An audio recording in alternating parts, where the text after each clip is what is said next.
All right, sorry for the delay. In the name of the Father, and the Son, and the Holy Spirit, one God. Amen. So the topic that we have this evening is on dealing and winning with difficult people and difficult situations. The majority of what I present today is based on this book, which is called Winning with People. And it's written by John Maxwell. If you've heard of John Maxwell, he's one of the leaders in thought of leadership itself. So he speaks and lectures and has a series of books on leadership and on dealing with people and in the field of psychology. And he's globally known. In fact, he was a pastor for the first half of his career.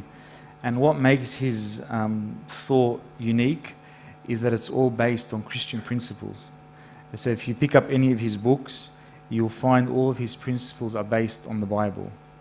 And so he's a number one seller, New York bestseller on his book on leadership, which is based on the Bible, on the concept of Christ's model of leadership, which is servant leadership. And so this book, which is called Winning with People, what I present today is predominantly from this book. And I recommend his books highly. You can get them from Koorong or online. But this one is called Winning with People.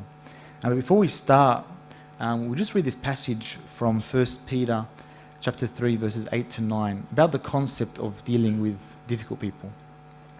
Finally, all of you be of one mind, having compassion for one another. Love as brothers. Be tender-hearted.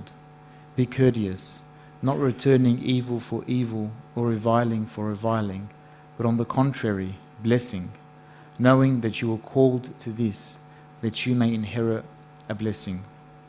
The reason I begin with this verse is because not only should we treat people and even difficult people with love and with respect, but this goes one step further to say it is your calling. It's our calling as Christians to treat all humanity with tremendous love and compassion. And so when we talk about dealing with difficult people, we're not talking about it in the sense that I have to, or if I come across them, I'm called to it. It's part of my ministry. It's part of my calling as a child and as a Christian of God. And so what I present tonight are 5 principles on dealing with difficult people. And these 5 principles are taken from this particular book. So let's get started. The very first principle, which John Maxwell calls, is the lens principle. So when we come to deal with somebody who's difficult, the first thing to consider is the lens principle. The lens principle says that who we are determines how we view others. Who we are determines how we view other people. And so in fact, when I judge someone or consider somebody to be difficult, it's very subjective. They may not necessarily be difficult, but it's the lens in which I am seeing them that's making me think that they are difficult people. What is around us does not determine what we see. What is within us is what determines what we see. So we could be seeing something completely different to the way somebody else is seeing something. I could be perceiving you in a very different way that someone else will perceive you. But you're the same person. So what has changed? What has changed is from what's within that's causing you to see the person in that particular way. There's a story to illustrate this. There's a man traveling to a new city. And as he approaches the new city, he sees one of the locals. So he says to the local, "Hey buddy, what are the people like in this city?" And the local says to him, "What were they like in the city that you came from?" He goes, "Oh mate, where I come from, they're all rude, they're arrogant, they're good for nothing, can't trust them." And the local says to him, "They're exactly the same here, exactly the same." He goes, "All right, man." He goes on his way. Another guy comes along, new to the city, sees the same local. Says to him, "Oh, hey, mate, what are the people like here in this city? So the local says to him, what were they like in the city that you've come from? He says, oh, the most beautiful people in the world. So honest, so caring, so compassionate, so loving, you can trust them. It was exactly the same here. You see that the moral of the story is that their perception is what will make them judge the situation in that way. How their outlook on life, their outlook on people will cause them to see the same thing in different ways. And so the way we see people is in fact a reflection of ourselves, which is sometimes a bit scary. It can be very confronting to oneself. If you apply this concept, that you test yourself. How am I seeing people? And is that then a reflection of me? That's very, very confronting. Yeah? Our personality comes through when we talk about other people. Again, this is another test.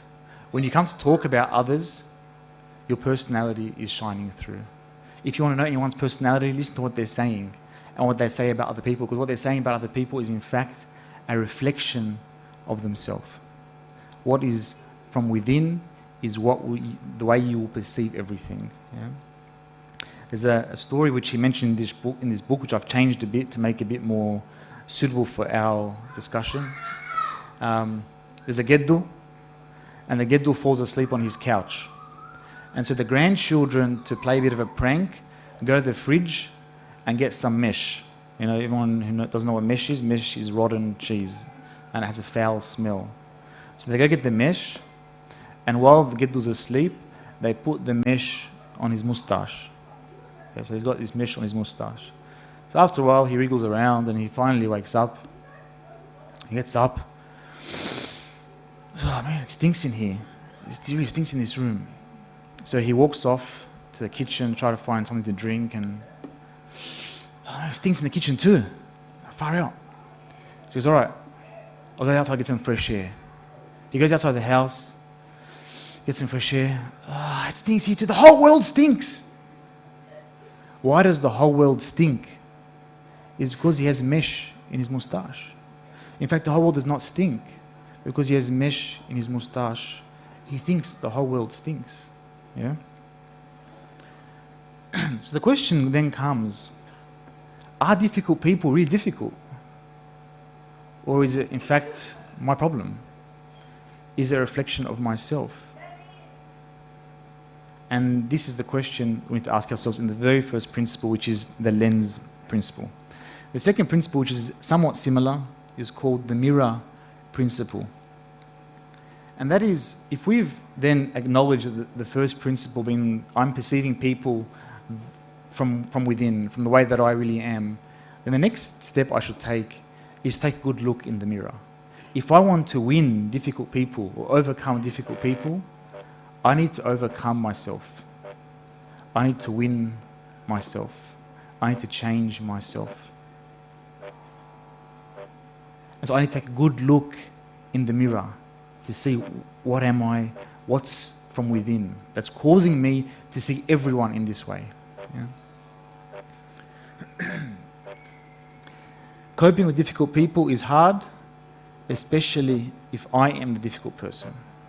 And that's what I mean when I say it's quite confronting. Self-awareness, being aware of oneself, requires intentionality. Because naturally we don't like to view ourselves in a negative way.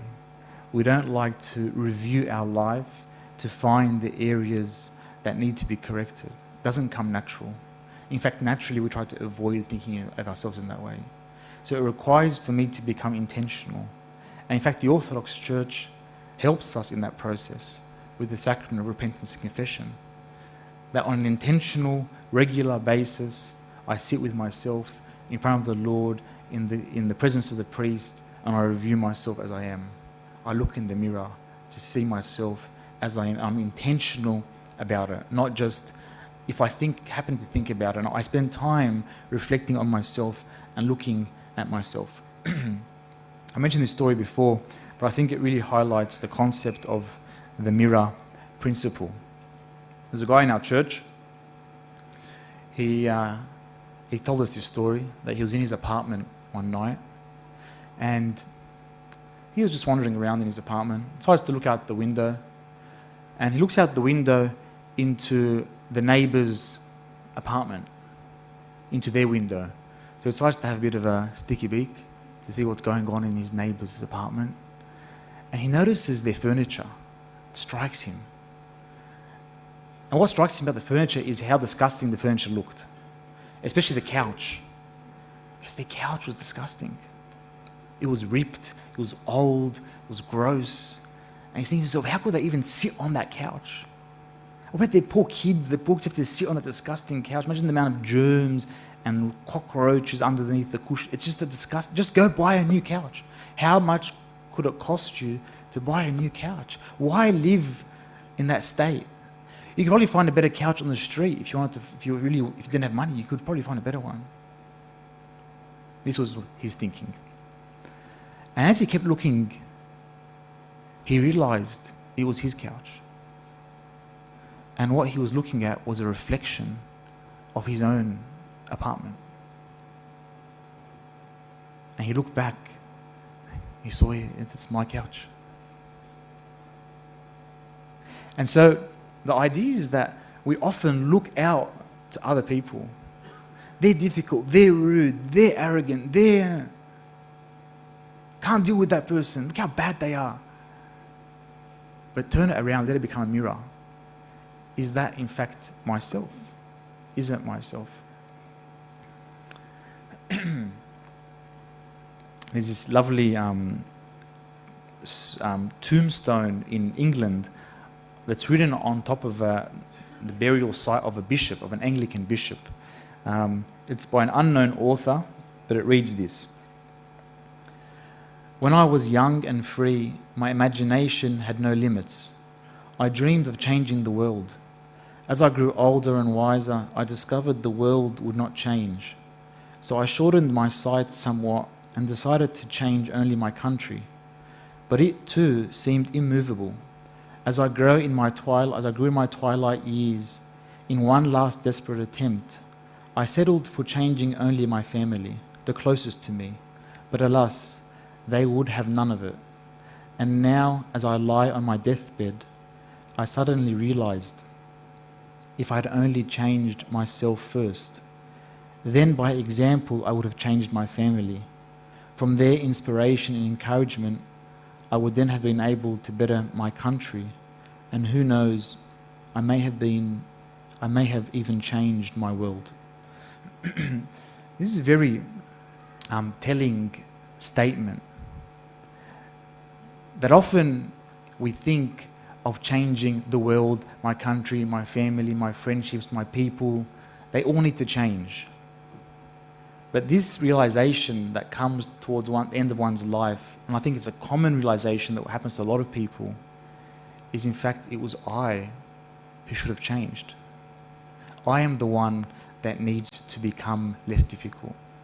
I'm the one that needs to become less complicated. I'm the one that needs to develop loving eyes.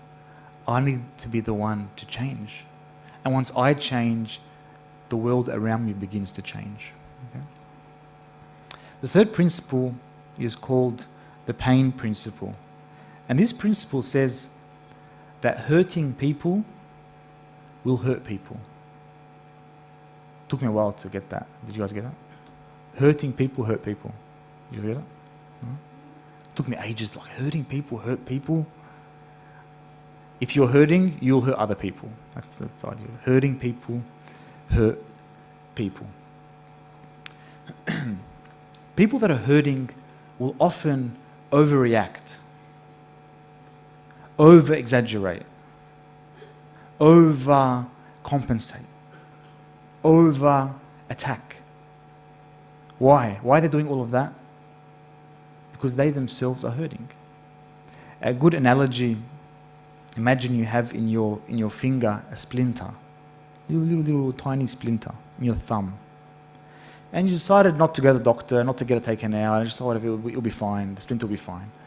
And then after some time, your thumb gets infected and it develops pus and it grows and becomes swollen and red and sensitive.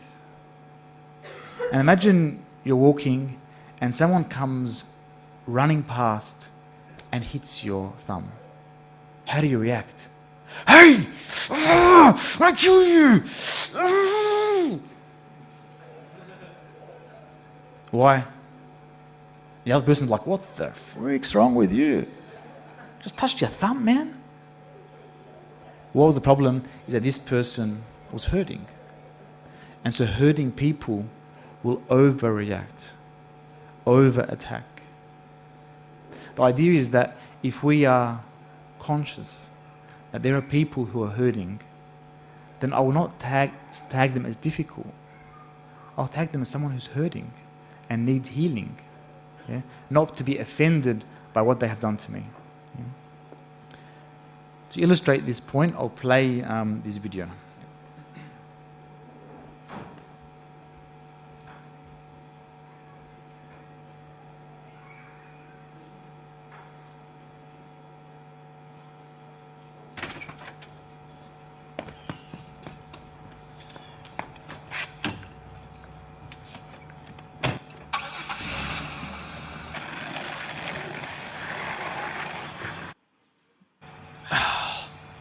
Kid, every time I'm pulling out, he's right there. Man, someone needs to talk to his parents, if they're ever at home. What is up with the traffic today? It's always, every day, this intersection's always crowded. I hate pulling out of here. I need some of these dumb roads. Oh, there's... Okay, so I'm not even here. Right. Great lady. The princess of parking. Oh, sure. Take the spot. Way to be considerate. Oh, you kidding me? Unbelievable. Oh. Thank you, ma'am. Have a great day. It's about time. Let's see, what do I want? Yeah, could I add a cookie to that order? Yeah, no problem. Yeah, no problem, only guy in the world. I'm sure you need your cookies. The world, your oyster, and he's serving your cookies. Thanks, sir. Thank you so much. What can I get for you? Yeah, I'll have a tall decaf macchiato. Yeah, sure, no problem. $3.85. And it might take a few minutes here. We've got quite a line, obviously, and thanks for your patience. Great. Yeah, great. Great for me. Winning again. Unbelievable.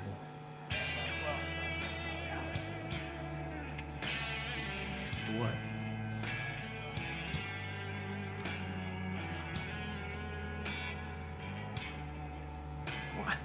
What is...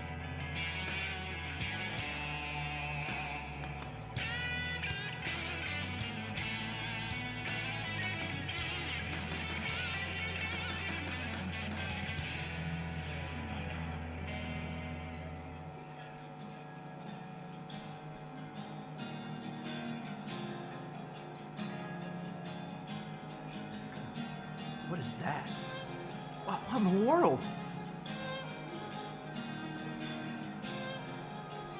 Oh, what? What am I supposed to do? How can I do anything about that? Can I even help with that? I don't. Your copy, sir. Oh. I can't take this anymore. I gotta get out of here. Hey, watch it. Sorry, so sorry.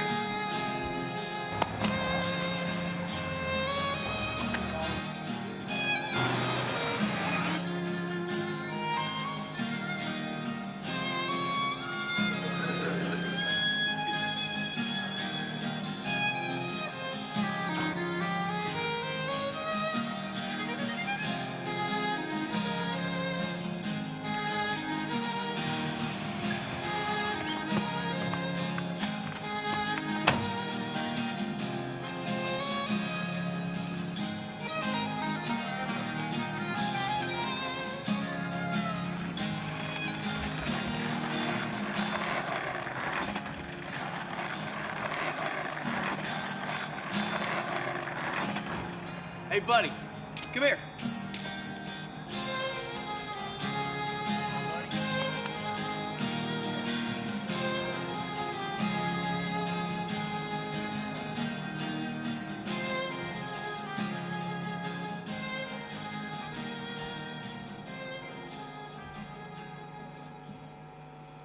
So this is the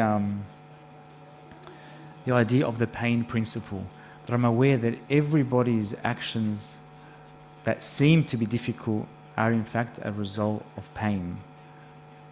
And being aware of that is quite powerful. Imagine being able to see every human being with that kind of lens or with those glasses. We don't need to know the specifics, but we know generally that everyone is struggling with something, and it gives an excuse to any action. And so the way I treat them becomes different. And that takes us to the next principle, which is called the hammer principle. And that is that you would never use a hammer to swat a fly off somebody's head. Yeah? And sometimes that's what we do. We come across someone who has a problem or is treating me in a difficult manner, and my reaction is to pull out a hammer, to be hurt by that person, and to attack and to respond. But it doesn't need a hammer. It needs a gentle flick of the wrist. And so if we read Proverbs chapter 15, a soft answer turns away wrath, but a harsh word stirs up anger. If I change the title to this talk, rather than overcoming difficult people, if we change it to winning difficult people, then the way I win somebody is by a soft response. Not to use a hammer, to be gentle, to be understanding of their pain, to heal their pain. Yeah? And so we win the person, not the situation. We don't try to win an argument, we win the person. In anything that we do, we put our pride in the back seat, our ego in the back seat. We try to win the situation, not win an argument. Yeah? The last principle is called the elevator principle, and that is that in life, we can either lift people up or pull people down. Lift people up, pull people down. Are we lifters or are we ones that pull people down? Especially people who seem to be difficult, what is our role? Is it to walk away or is it to lift them up? There was a lecturer once who had a psychology lecturer, and he had his class, and he told his class their first assignment. And their first assignment was a compliments club. And what he said to them, your first assignment is that every day for 1 month, you ought to compliment 3 different people. Just compliment them on anything. Oh, you look great today. Oh, you're so vibrant. I love the way you do this. Whatever, just compliment 3 different people. Yeah? And at the end of that month, write an essay on your experience. And he found that every single person came back and said that it changed completely the way they interacted with other people. That once they lifted somebody with a compliment, it changed the whole interaction with the person. One time I was on a train to work, and on the train they usually have those announcements, and it's usually some guy with some weird accent that you can't understand. Carlton Benzer's next stop, doors closing, like some weird sort of thing, And anyway, one time I was on the train, and the train guard goes, "Good morning, everybody. Next stop will be Mortdale, followed by Penshurst. We'll go all the way, we'll have a quick run all the way to Central, and won't have any trouble. Have a great day, guys." I was like, what an amazing announcer. So when I got off the train, I ran to the guy that stands, the guard guy that does the whistle. I ran to him and I said, "Hey, I just want to let you know that was the best announcement I've heard in my life." And he goes, "Really? Thank you so much. You've made my day." Because he received that compliment, which he deserved, it lifted him up. And so maybe we can try this compliments club and compliment people. Not fake, not making stuff up, because every person has something that you can genuinely compliment them on. My wife, Gina, was telling me that one day on Sunday she was standing with Tasoni Mona, Abuna Michael's wife, in the car park here. And Gina said to me that she observed in the space of 5 minutes that every person that came past Te Soni Mona had something nice to say about them, to them. So a lady walks past with her kids. Habibti, your kids are so beautiful. They're growing so beautifully. Habibi, God bless them for you. And they walk past. Another girl comes past. Ya Amar, that dress is so gorgeous. Habibi, you look beautiful. And so on and so forth. And Gina told me that every person that came past, she had something nice to say to them. And I'm sure she's not being fake about it. It's coming from deep from within. So essentially what she's doing is she's lifting people up. She's lifting people up. This is a really nice poem. I'll read you this poem, which makes this point. There are two kinds of people on earth today. Two kinds of people, no more I say. Not the good or the bad, for it's well understood, the good are half bad, the bad are half good. Not the happy or sad, for in the swift flying years bring each man his laughter, each man his tears. Not the rich or the poor, for to count a man's wealth, you must know the state of his conscience and health. Not the humble and proud, for in life's busy span, who puts on vain airs is not counted a man. No, the two kinds of people on earth I mean are the people who lift, the people who lean. Wherever you go, you'll find the world's masses are ever divided into these two classes. And strangely enough, you will find too, I mean, there is only one lifter to 20 who lean. In which class are you? Are you easing the load of the overtaxed lifters who toil down the road? Or are you a leaner who lets others bear your portion of worry and labor and care? And so, a very profound poem that makes a statement. There's only two kinds of people in this world. There are those who lift and those who lean. And the ratio that she puts is 1 to 20. 1 lifter to 20 leaners. And I think it's a very important question for us. That when I think about winning people, winning anyone, difficult people, easy people, any people, then it's important that I'm a lifter, that I lift and that I support and others can lean on me.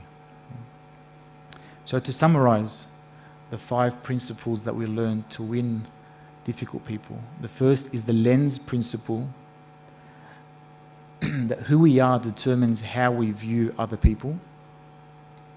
I then look at myself in the mirror. The first person we must examine is ourselves. Understanding the hurt principle, that hurting people will hurt people. The hammer principle, that you should never use a hammer to swat a fly. And the elevator principle, to lift people up and not to take people down. Okay? And glory be to God forever and ever. Amen. Do you have any questions or comments to add? Yeah.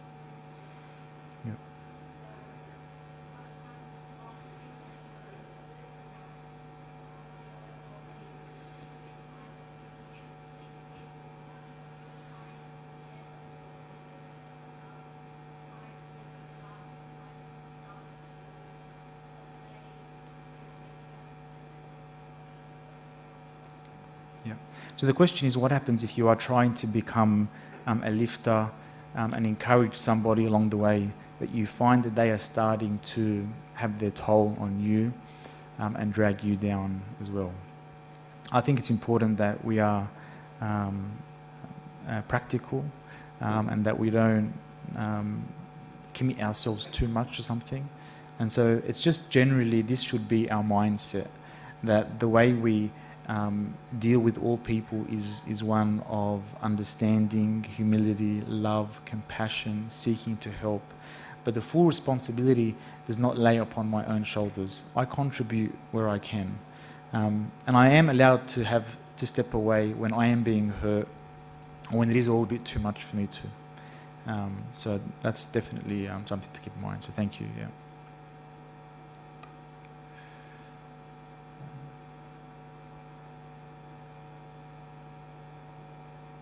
Yeah, Daniel.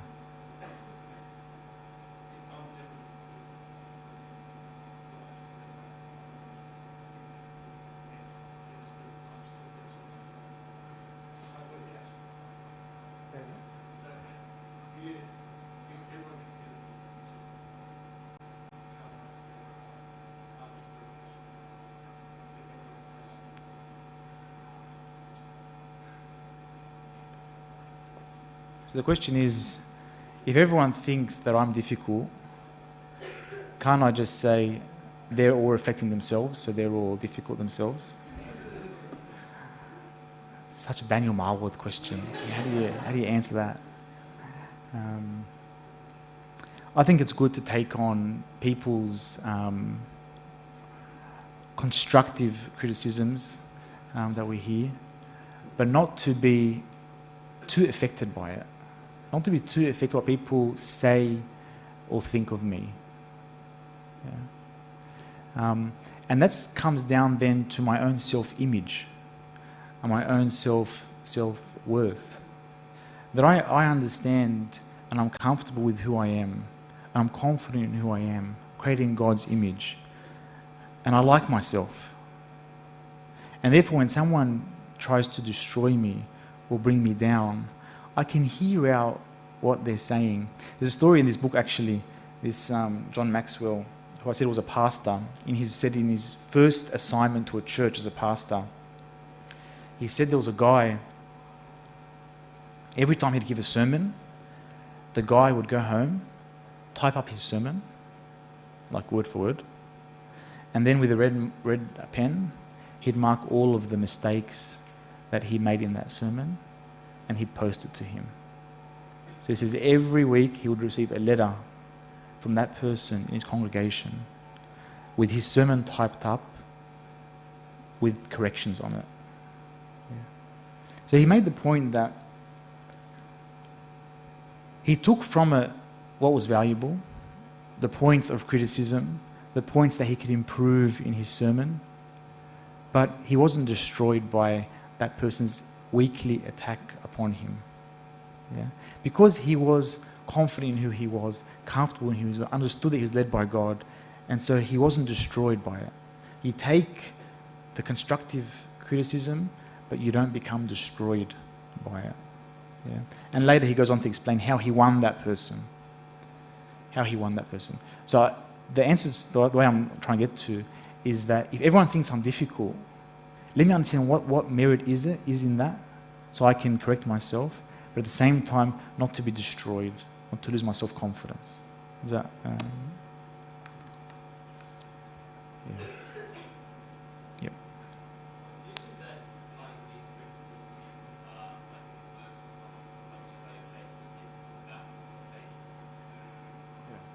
So the question is, can you apply these sort of principles when someone sort of attacks you or confronts you about your faith? And I think you can in many ways, because Father Daniel Fanus went to New York recently, and he went to visit Father Tadros Malaty. Father Tadros Malaty is like the scholar of the Coptic Church at the moment. And so Abuna then asked him, Father, how do you deal with discussions with atheists and people who confront your faith and that sort of thing? And Abuna then was expecting some sort of profound scholarly answer. And Abuna Tadros said to him, the only way is love. The only way is love. Just forget about the arguments, forget about the debates. It's love. These people need to be loved. And I think that comes down to what we're saying tonight as well, that behind the attack or behind the confrontation is somebody who's hurting, or somebody who's empty, or somebody who's lonely. If you do not have God in your life, something is not right from within, and it will manifest itself in myriads of ways. So for me, as a Christian, understands that concept. So I understand this person is not here to debate me. He's here because he needs to be heard. He's here because he needs to be loved. And so I target those things that are required. Yeah. Any other questions or comments?